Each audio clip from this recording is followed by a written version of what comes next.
Hi, good evening. This is Felicia Mattis. I will be doing my oral presentation for the industrial organizational class. I'll jump right in. For Chapter 1, first question is, how have recent historical events affected the course of research in industrial organizational psychology? Give an example of an event and the resulting outcome.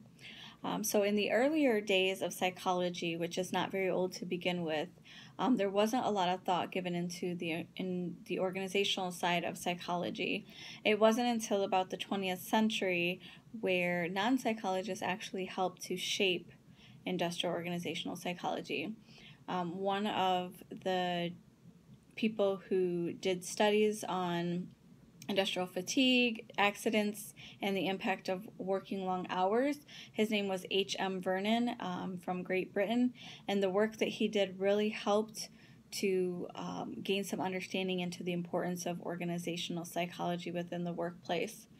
Another example from another non-psychologist was Frederick Winslow Taylor, and he was actually considered the father of scientific management, and he was not a psychologist, but rather he worked as an apprentice in Philadelphia. Interesting fact about him is he turned down a scholarship to Yale to go work as an apprentice. And the work that he did around scientific management, it really gave birth to three philosophies, and those were that to perform work tasks should be separate from those who design work tasks. Workers are rational beings and they will work harder if provided with favorable economic incentives. And the third is problems in the workplace can and should be subjected to empirical study. So the cool thing about this is the first theory psychologists really disagreed with.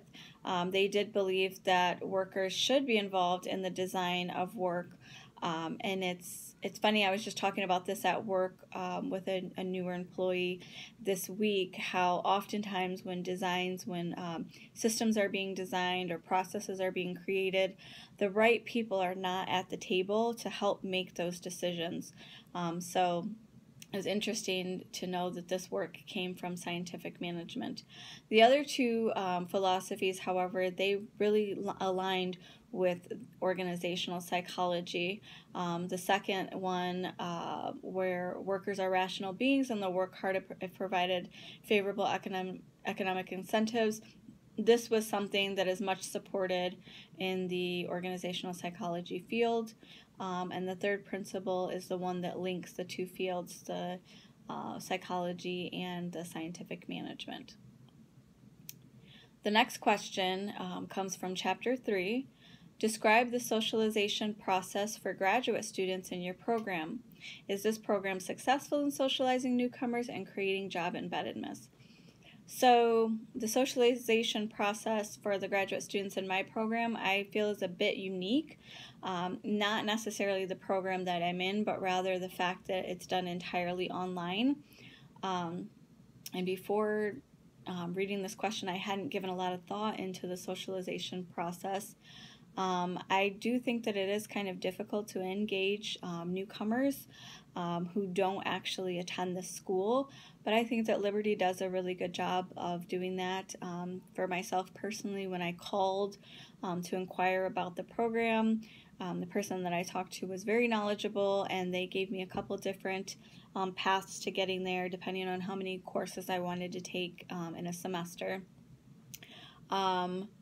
And then looking at the socialization of newcomers, there was only one tactic that I could think that fit into my degree program, and that was the overt questioning during the enrollment process.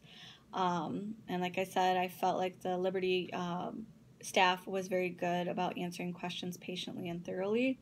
It's a bit difficult to perform the other tactics, such as observing, because when you're not on campus and you don't see how people interact, there's not a really good way to get a feel for that.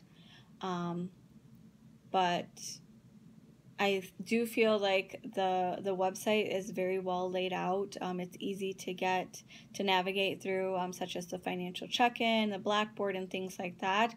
So I think that is easy for a good aid for helping socialize newcomers.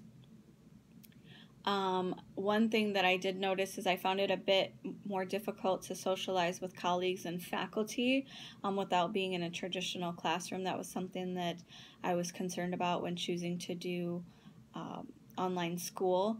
But one of the ways that I think that Liberty tries to tackle that issue is through the discussion posts and through oral exams like this, so that faculty can get to know the students, and for the discussion boards, so the students can learn from each other by posting, reading, and then responding to different thoughts. So I think that that is a good way to help socialize without being able to sit in a traditional classroom. Another way that I think that the university helps to socialize students and professors is through the About Me section. So each course that I've taken, I noticed that we do a short little About Me with some, template questions. Where are you from? What are your hobbies, etc. So that's a good way to know where your classmates are from, where they're at in their walk. It was interesting to learn that some people are not in the same degree program just because they're, taking the same classes. So that was interesting as well. And I think the university as a whole is good at having staff available to chat either via phone or email to assist us with issues that students face. I know that when I've had questions about financial aid or different things like that, that someone has always been willing to help. So I think that that is a good way to socialize. One of the things that I was not sure about was the job embeddedness. I'm not sure if maybe I'm too early in my degree program, or perhaps this is something that's already supposed to be happening, but I don't feel that, at least throughout the courses that I've taken, that there has been a high level of job embeddedness. So that's my thoughts on that. Next question comes from Chapter 4.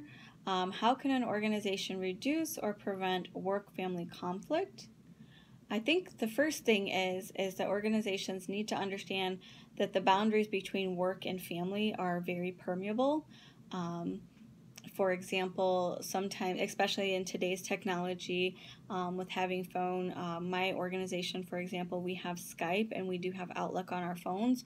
So getting those notifications coming through when I'm having, dinner with my kids, or just being home, or even on weekends, it kind of blurs the lines on, do I respond to this now, or do I wait until traditional business hours? Additionally, with family conflicts, if there's doctor's appointments, normal like doctors or schools or other things like that have traditional work hours as well, so it's a lot harder to take care of those things after working hours. Conferences, for example, field trips, things like that. So organizations need to understand that it's not just at 5 o'clock, you're done and you're not thinking about work anymore, or from the hours of 8 to 5 or whatever the working hours are, that you're not thinking about, what's going on with your children, or if you don't have children, other things that are going on in your life. So one of the ways that organizations can help to reduce work-life conflicts is to adapt to the environment and meet the needs of both the organization and the people who make up the organization.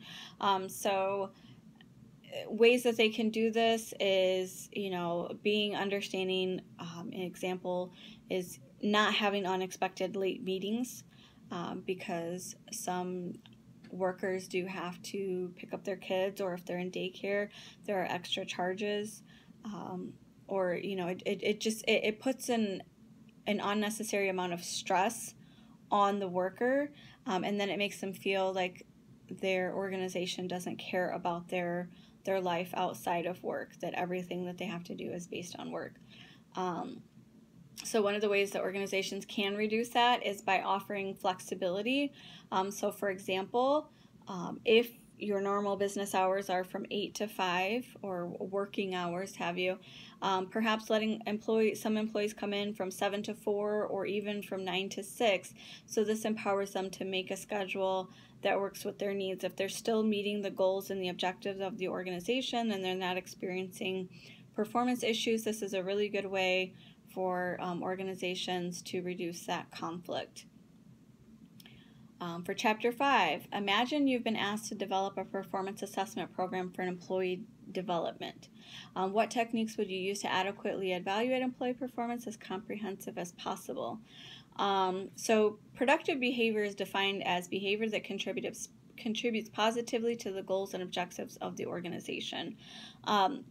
So in my opinion, I think setting expectations early in an employee's career, and by career I say there could be employees who have been working for an organization for a number of years, but if they step into a new role, there needs to be some grace and an ability for a learning curve, because it is a new goal, a new role, whether it's lateral or it's, a promotion. It's important that foundation is set, that they get the proper training that they need so that they can be successful.